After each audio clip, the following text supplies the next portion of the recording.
Welcome to the Encore Audio Archives YouTube channel. I'm Taper Dave, and this is my channel. I've uploaded hundreds of talks here that I've recorded at meetings in West LA, and I've also recorded conventions starting in 2013. I've got a bunch of those up. And Walt and Mary Murray, the original owners of Encore Audio Archives, started the company in the 80s, and Walt recorded Joe and Charlie's and a bunch of stuff down in Vista, California. My sobriety date is June 20th of 1994. I hope you find something you like, so please like and subscribe to my channel and comment down below. If you want to hear something that I don't have or that you don't see, I'll see that I get it. Anyways, take care and have a great day if you want to.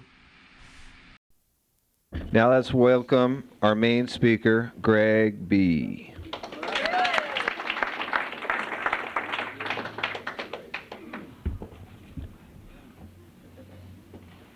My name's Craig, and I'm an alcoholic.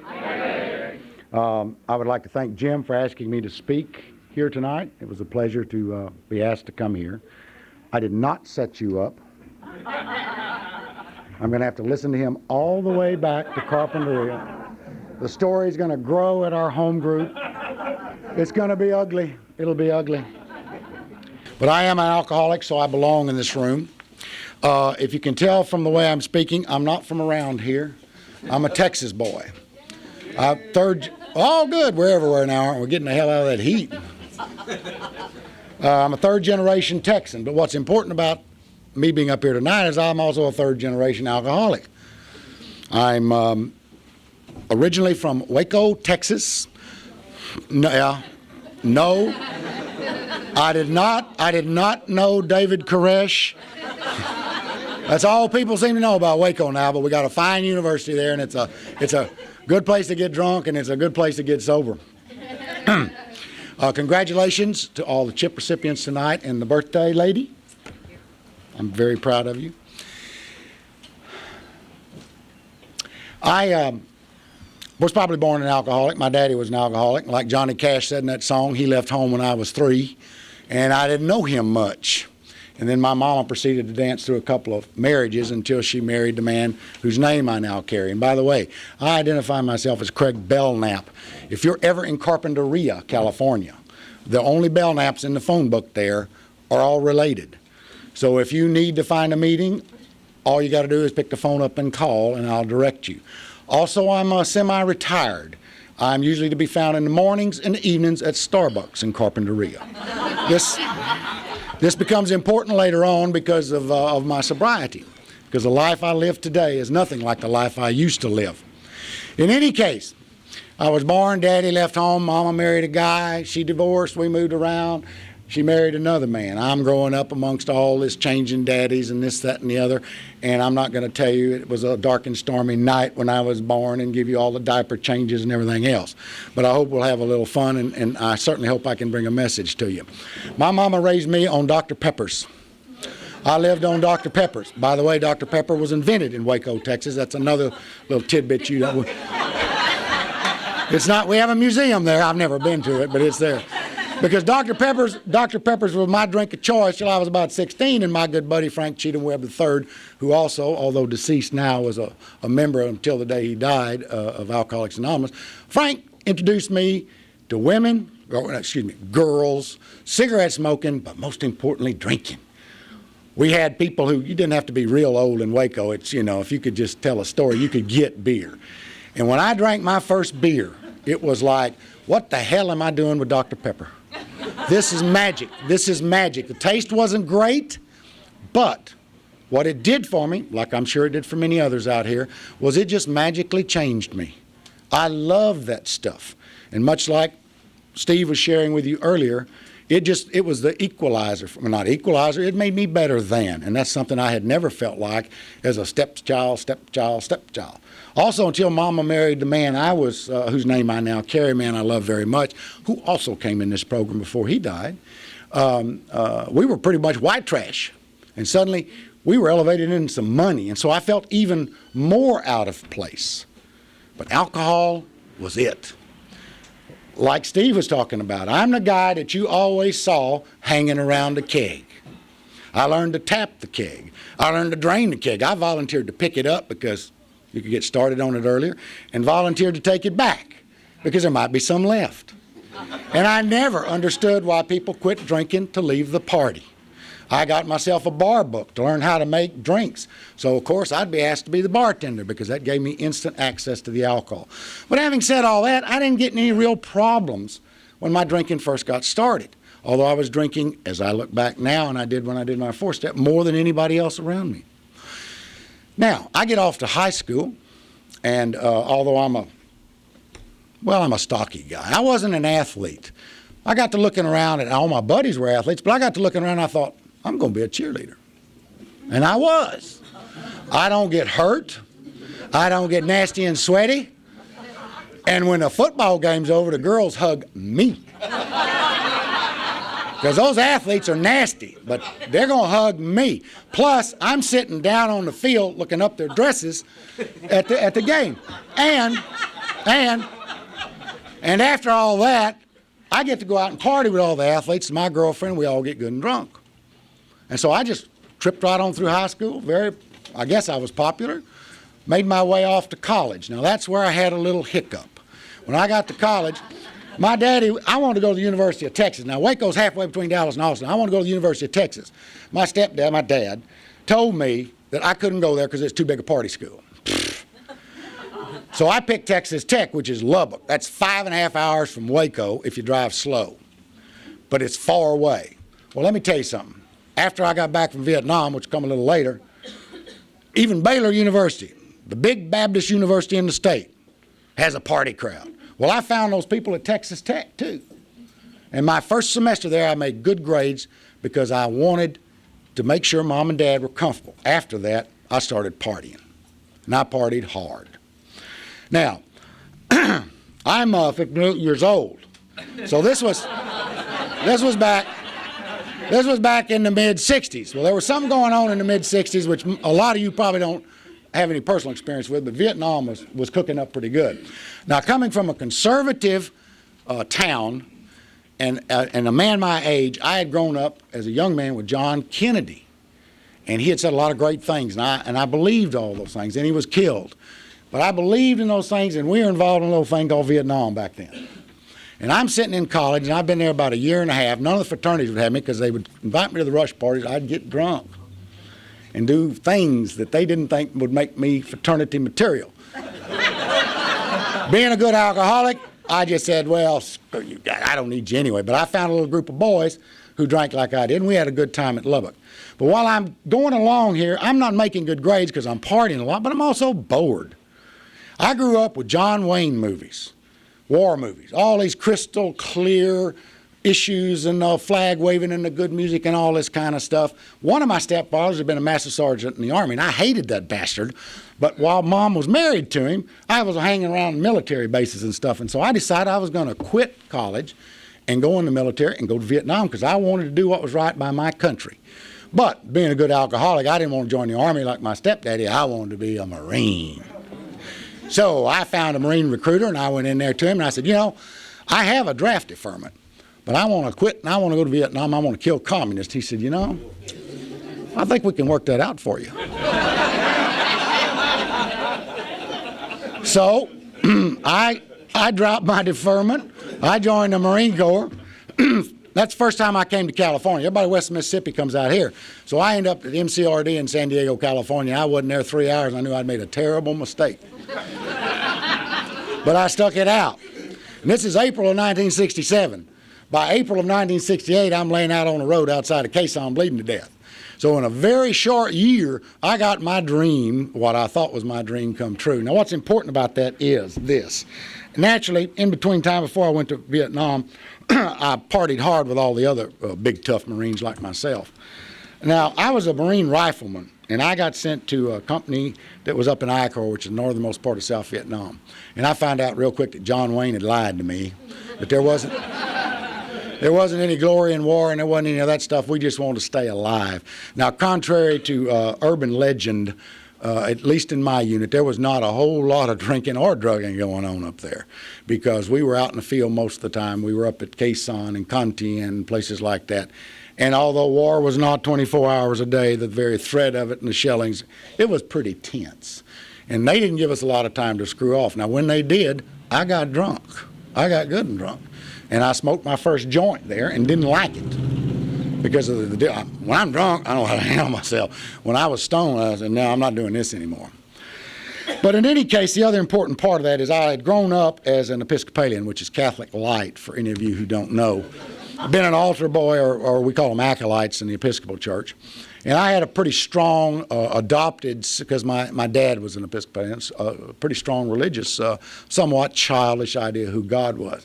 And what is important about my drunkalog is that in Vietnam, I became an atheist, because I could not, in my mind, imagine a God that would allow the kinds of things I saw happen to the boys who were around me happen, the things that I personally did to enemy, et cetera, et cetera. I just quit believing in God. It was a crapshoot's all it was. And then on April's a big month for me. I got sober in April and I got shot in April. And I sometimes pay taxes in April. But on April the 19th, 1968, we were on the way to relieve Quezon, and I zigged when I should have zagged, and I got shot in the hip. I'm laying out on the road bleeding to death. And they kept shooting at us, and the corpsman came out to work on me. And they couldn't hit us with their rifles, so they shot a rocket in. That's how I got this little claw of mine. Matter of fact, I used to be called Eight-Fingered Willie. But I got off the field and came home to 3 years in hospitals. First the Naval Hospital and then VA hospitals. Now, they'd cut on me, send me home on a leave. They'd give me little pills, which I didn't really like because it took too long to get me where I wanted to go. But I'd grab a bottle, and that's when my real problematic drinking started, because I was chugging that whiskey down just as hard as I could. I'd go back, they'd cut on me some more, send me home, back and back and back. And well, meantime, I started dating a young woman who I asked to be my wife, and she married me. She was a teacher. I went back to school, Baylor University, and I continued my education there. And I was drinking harder and harder and harder. Now, all my loved ones saw what was going on. And they knew my daddy, my father, my blood father, had been an alcoholic. And my mother was quite concerned.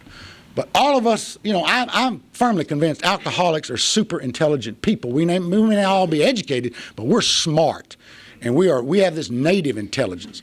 And when people would start getting too close to me about my drinking, I'd just look at them and go, look at me, look at me. Oh, by the way, this leg used to be 2.5 inches shorter. So I had a limp, I had this hand. I said, you know how fucked up my head is? How look at my body, I'm crippled and blah, blah, blah, blah, blah. And they'd go, yeah, okay, yeah. And they'd back off. They'd leave me alone. I worked that like a champion. They'd leave me alone. But I used to run with a bunch of lawyers and their wives, because at one time I wanted to be a lawyer. But those were nice people. They drank their scotch in nice glasses, and I did too for the first. And then pretty soon I wanted a tumbler, because those little glasses would make too many trips. And then, of course, I'm starting to bring a bottle to the party in case they run out. Then I'm starting to drink a couple of drinks before I go to a party where I know there's drinking. Now, my wife was a wonderful, wonderful woman, but she didn't have a clue about what was really happening in her life. And so I'm tripping along doing that. I go to work in real estate. Anybody in real estate? It's a great business for drunks. You got a broker, you're a salesman. Long as you make enough to cover his expenses for your cards and desk, he don't give a damn, because he's going to make half everything you make. That's a great job for a drunk. My first 6 months at my first real estate agency, I broke records. And then for the next 4 years, I didn't do anything. He didn't care if I sold something once in a while, fine. But it gave me all the opportunity I want to go around the beer joints. Because I'd found a new group of friends. My lawyers and their wives quit asking us their homes, because I'd spill drinks on their carpets. I might grab their wife on, and they find me sometimes passed out, et cetera, et cetera. So my friends had changed, and I met a group of people who were like me in the beer joints. And at the end of my drinking, they didn't even want me there, and so I stayed home and drank. My wife did everything she could. My parents did everything they could. They had just given up on me. And the important thing about that is I am an atheist, PTSD, full-blown alcoholic Marine who stuck a gun in his mouth several times in a drunken stupor, deciding to end it all, and didn't have the guts to pull the trigger. Thank you. And I had no God in my life. I had nothing. I was just dying. Like Steve, I had worked my way up to I never had been arrested. The day I got my last drink, I had money in the bank, home, a couple of cars, and a child. I have no criminal. Hell, my brother was a bail bondsman in Waco. I used to go down, and when he was too busy, I'd go down to the jail to interview people in there for drunks and DUIs, when sometimes I was drunker than they were. But in those days, the sheriffs just kind of looked the other way. Well, you know, it's 10 o'clock on Saturday night. Of course, the Belknap boys have been drinking. So, you know, I was just running around town. Nobody was bothering me. I never had a criminal record, none of that kind of stuff. How could I be an alcoholic? The year before I got sober, my daddy came to see me because he had a granddaughter, my first child. Now, this is a man who now had 10 years of sobriety in Alcoholics Anonymous, had helped start a group in Waco, Texas. He'd moved all over the state, had a wonderful, I think she was about his 14th wife, but he'd finally found happiness with a woman in AA. And he called me up. Now, I'm still drinking. He called me up and said he wanted to come by and see his granddaughter. And I thought, that's fine. Come on by, George. I hadn't seen him off and on 10 times since he'd left, and since my mother and he had split up. Now, here is alcohol. This sticks in my mind more than anything. At 3 o'clock in the afternoon, he and his wife came to see their grandchild. And I met him at the door with a drink in my hand, because I wanted him to see that his boy wasn't a drunk like him. And he came in, and as best I remember, was as gracious as he could be. I asked him if he wanted some. I said, well, you can't have any of this, but you like some coffee or tea. I mean, I was so arrogant and so clueless about where I was in life. And he sat there for a couple hours, played with my Amy, talked to me nicely, never lectured me, much like a lot of parallels in Steve and I's life. Never lectured me, but when he got ready to leave, he handed me a book. He said, you know, I know you suffered a lot in Vietnam, and I know you don't have a drinking problem, but this book changed my life. And if you'll just pull the word every time it says alcohol out and put whatever problem you got in that, he said it might help you in life. And I said, thank you, George, good to see you. He went out the door. In 6 months, he was dead of lung cancer. But I took that book because I'm a great reader. I read a lot. I still read a lot. And I flipped it open, I looked in there, and the print was big, the words were small. And I thought, what's in this for a smart son of a bitch like me? And I just folded it up, threw it over my library, and I didn't look at it again. And of course, it was the big book, Alcoholics Anonymous. George died, and I was just headed over the edge of the cliff. Godless.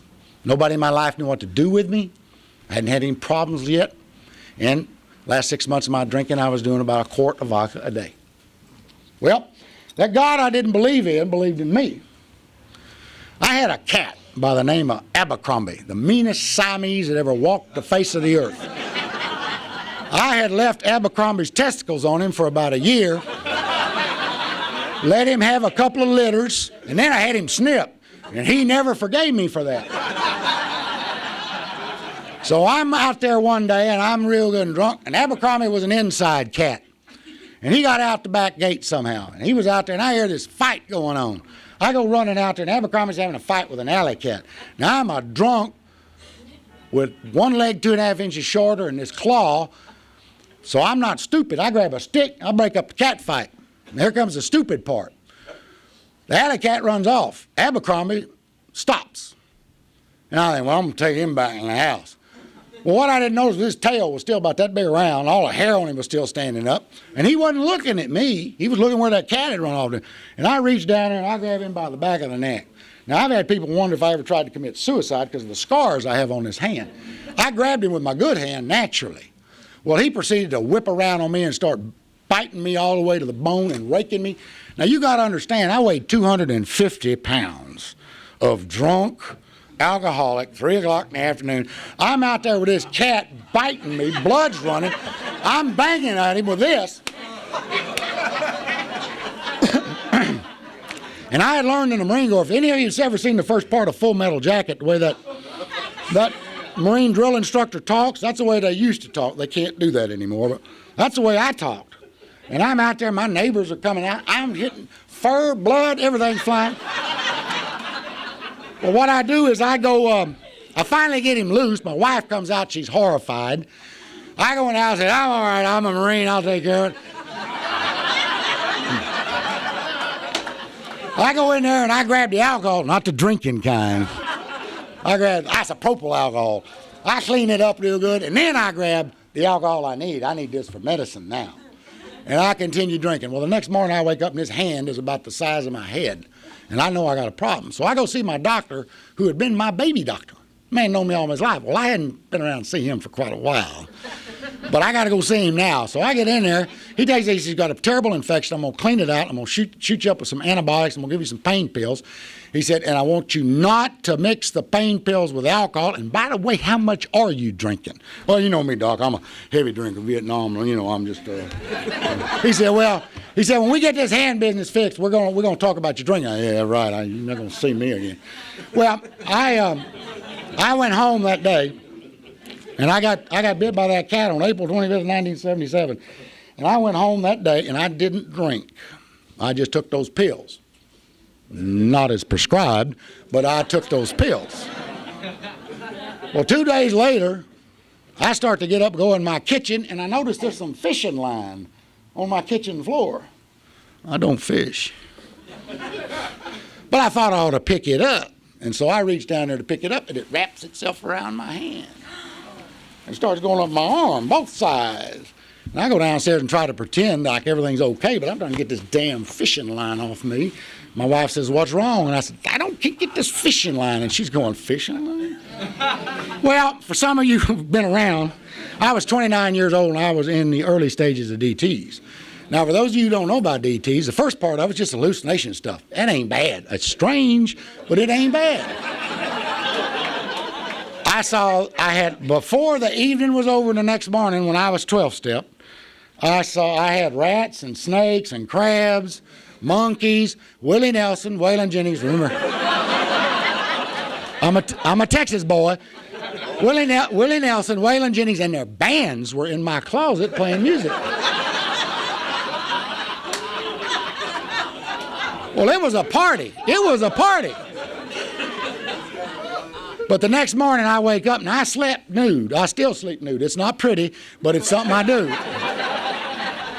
I wake up the next morning, my wife says, Craig, there's somebody here to see you. And I walk downstairs and there's a man who I later found out was Charles R. and became my first sponsor, member of Alcoholics Anonymous, and an Episcopal priest who I'd never seen before. And I'm going, I'm going to go with it. So I sat down with them, and they said, we heard you had a party last night. I said, yeah, I'm sorry about that. I said, but it's over. I'm real tired because it's exhausting. I'm real tired, and I said, I have to apologize for all these big rats that are still running around now. Well, they looked at each other, I'm sure. I don't know. They looked at each other kind of like, well, Waco's got Baylor University. We had the David Koresh thing, Dr. Pepper Museum, Brazos River flows through there, blah, blah, blah, blah. It also has a VA psychiatric hospital, whereas even as a mean-ass kid looking for stuff to do in a dull old Texas town, we never went out to that VA hospital because we knew it was full of crazy people. I mean, I didn't even like driving by the VA hospital. And these two men that morning suggested, since I was a veteran, that it might be a good idea for me to go to the VA hospital and get checked out physically. And I went along with them. This was God working in my life.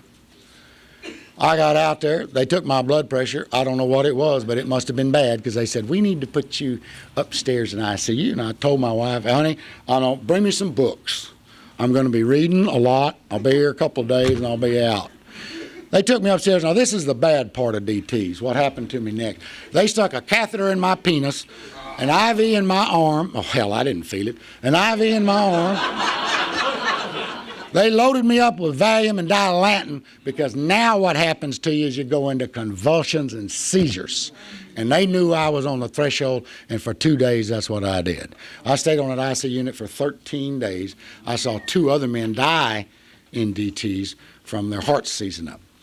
And while I was there, when I finally kind of swum out of my fog after being tied down, one of these classic 80-year-old VA doctors sat me down in his office and he said, boy, You're only 29 years old. You're the youngest guy we've ever had in this unit, but you're an alcoholic. And I took the first step of Alcoholics Anonymous without even knowing what it was. I said, yes, sir, I know. And he said, I'm going to tell you something else. All I do up here is detox guys. He said, we have an alcohol rehab unit here at the VA hospital.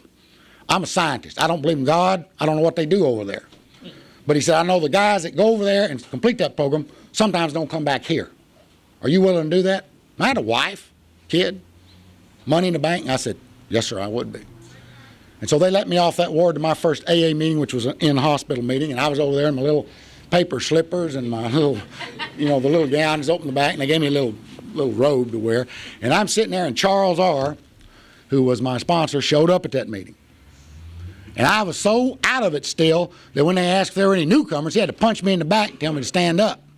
I said, oh, okay. And I stood up. People applauded. And I got the chip and sat down. I went, okay. But pretty soon I was off that ward. And that was in those days, thank God, the VA didn't have the kind of deal they do now. It was a 63-day program. And I stayed there for 63 days, and I completed that program. And I went to a meeting every night in the van. And when I got out, I went to a meeting every day. And I haven't found it necessary to take a drink since. Now, sounds like the perfect story, don't it? Charles was my sponsor for the next 3 years. Charles became bleeding deacon, became 12-step master of Alcoholics Anonymous in Waco, Texas. Quit going to meetings, did a lot of 12-stepping. Charles got drunk. I got a new sponsor. I worked the steps with Charles. He was a wonderful man. But Charles was also a reborn Episcopalian, if there is such a thing.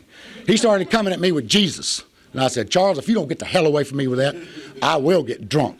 You back off this higher power shit, I'll come to my own. And at that time, I made the group higher power because I was still an atheist. But at some point, and it takes, I've been told, 6 to 18 months for your brain to clear up, depending on how much you use, what combination drugs, blah, blah, blah. At some point, I realized those people weren't getting together and making those good things that were happening in my life occur, because things were starting to change for me. I worked the steps. I was going to lots of meetings. I was fixing coffee here, doing this there. My sponsor told me not to, he told me just get a job for a year. But I was bright. I had stuff I needed to do. I wanted to become an alcohol counselor, so I opened my own office. Now, I ain't even got years sobriety at that point. But the good thing about it was everybody in AA in Waco knew I had my little office. I didn't have any clients. And I was there all day long, pretending I was a businessman. So they dropped by. I had meetings I was going to do every night, but I had 2 or 3 drunks dropping by all day long. We were fellowshipping. I didn't make a cent, and so after about a year of that, I quit and went to work in a grocery store, stocking shelves.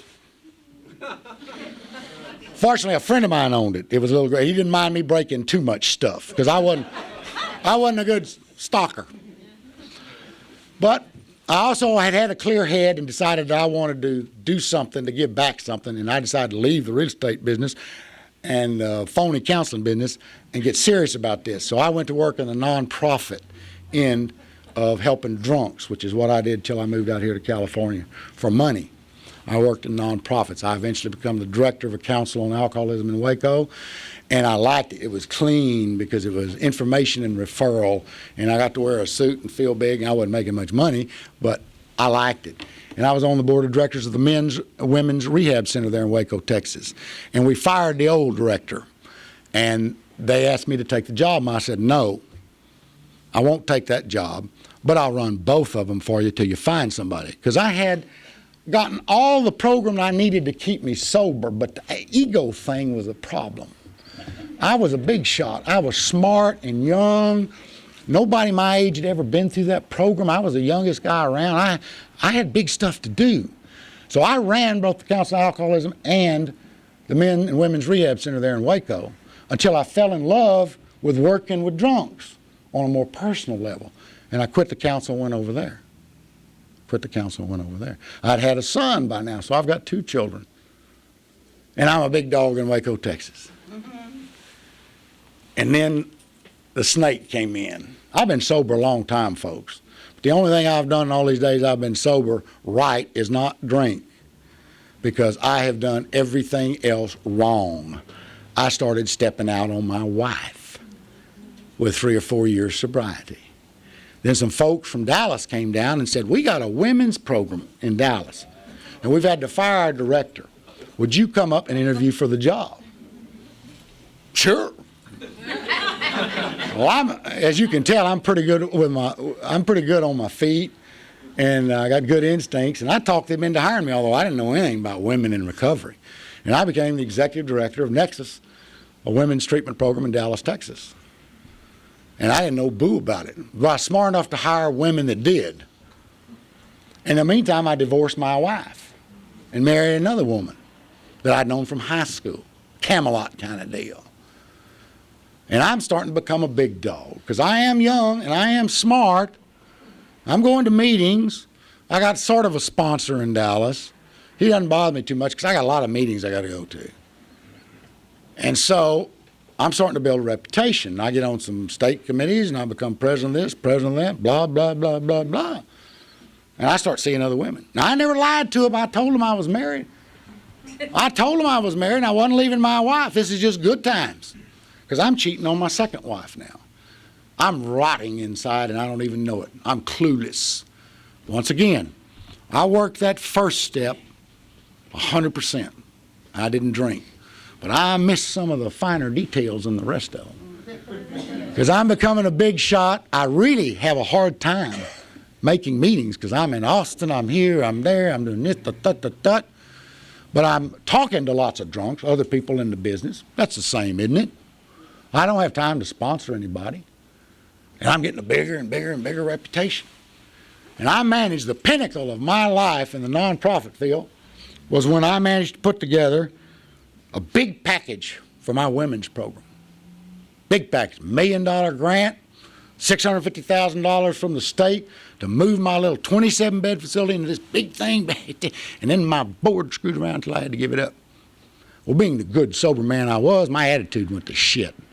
You talk about resentments. I could just pull out my board list and show you. Those were the ones. Going to meetings, complaining about all these people making my life miserable. I wasn't drinking, seeing other women on the side. It just wasn't working for me anymore. So we had a meeting, my board and I. They decided my attitude wasn't real good. I thought they should all go to hell. So I left my big money job and I opened my own business. And I went to working with kids, teaching mediation, and working with school districts and police departments, doing prevention work. And I love that. I love that. And it also got me loose from some of those obligations I had, and I got serious about my program. Now, I had lost my God, found my God, ignored my God. But now I'm working on my own, and I like working like this. 3 days real hard, 4 days off. And when you're working for yourself, if you make enough money, it works. But it also gave me time to get back in the program and get serious. And I realized I was a sick man. So I started going to therapy. My wife and I got into treatment, couples treatment, where we discovered we didn't have anything to salvage.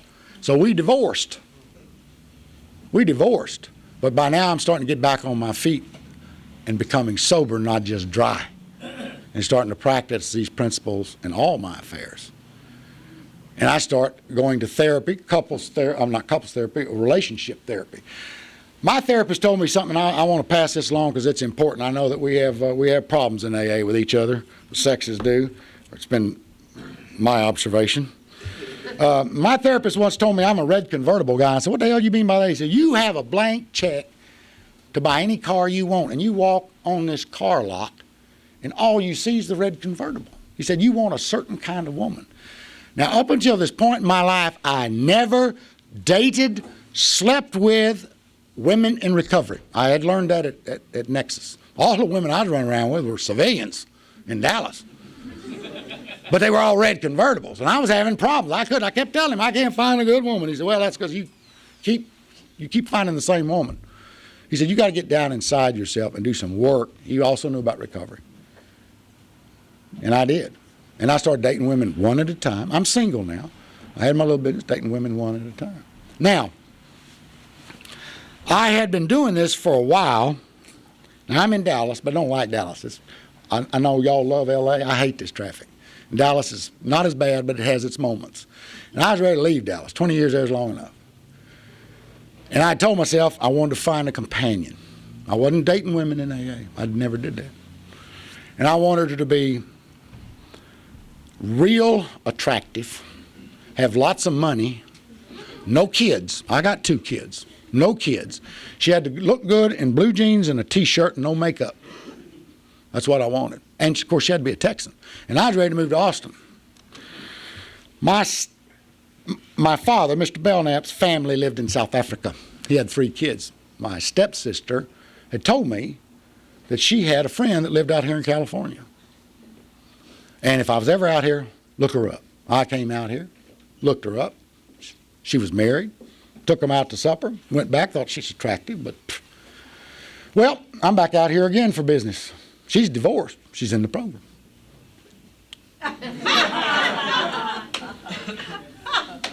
She's broke. She is good looking. She's broke. She's from South Africa. She's got 2 kids. She didn't live in Texas. And she's an AA. The point of this is that I finally started listening to what my higher power wanted me to do instead of just telling him what I wanted. And that's what prayer, my opinion, and I believe it says this in the big book too, is that, prayer is when we ask God for what we want, and meditation is when we turn it over to him and take what he's going to give us. And so 8 years ago, I moved out here to California because I was ready to leave Dallas anyway. And I kept my business back in Texas for a couple of years. But here's what's important. Because I am semi-quasi-retired, I got to get into Alcoholics Anonymous in a way I could have then, but didn't. And I have loved it out here. I live in Carpinteria. How I got lucky enough to land there? Well, that's where my wife lives. That's where I live. It couldn't be any more beautiful there. I go to 3 to 4 meetings a week. I got a sponsor. He's got a sponsor. I sponsor people. My home group is Homeboys in Waco, Texas. In Carpinteria. A men's only meeting, Saturday mornings, 8 o'clock. Everybody shares. We don't give out chips. We don't give out cakes. We just share. I love it. I have never felt so enriched and blessed by the program of Alcoholics as I do now. And all the blessings I have are because of that higher power that I refuse to believe in. And the only reason I stayed sober during all that mess when I was dry was because I had a fairly decent spiritual bank account. I am convinced. And I think a lot of it was I was in the business. That did save me. But otherwise, I've done it all wrong. To those of you who are here tonight for your first or second meeting, work that first step. I am convinced that's the difference in my life. It's the only difference in my life. And I hope you find a higher power of your understanding, because that higher power is there. Thank you again. I appreciate it.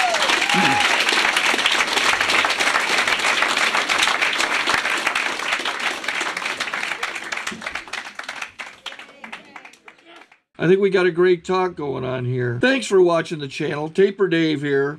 Just curious, do you think this is better than Zoom? Okay, this is how I prepare my drone for launching. I like to do it inside the cab of my truck so I'm not standing outside in the weather. To install the joysticks for control, up and down, right and left, powered on. I have an Android phone that I use to connect it to the drone with.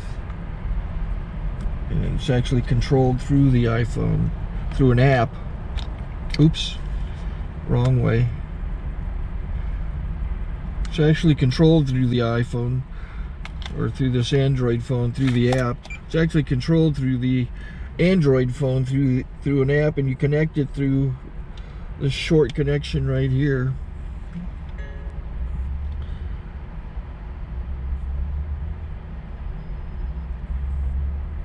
Remote control connected. Remote control's connected. So I pull out the drone. I have to extend the legs. Long legs extended first, then the short legs. Remove the gimbal protector. Set that aside, then power it on one short burst, then one long burst. I lay it down. So I have to go to calibrate. So the drone's not connected yet. Shows you here as this drone gets disconnected, even though the remote's powered on. So the drone has to establish it's connected. So I go into the app to calibration mode. First I'll calibrate the remote controller. Start calibration. Out, in, oop, out, in, up, down, and then this little wheel is to control the gimbal. So it's calibrated. Go to gimbal calibration, start calibration, and then it calibrates the gimbal. I don't know if that shows up. The gimbal's moving all over the place. Changes, you can see it on the video.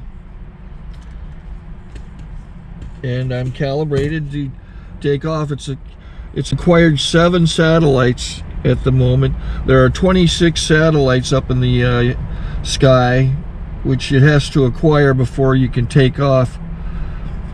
So it's connected. It's got enough satellites. This is white.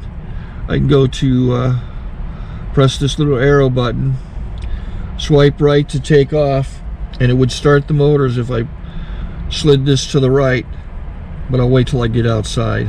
Don't want to do it inside.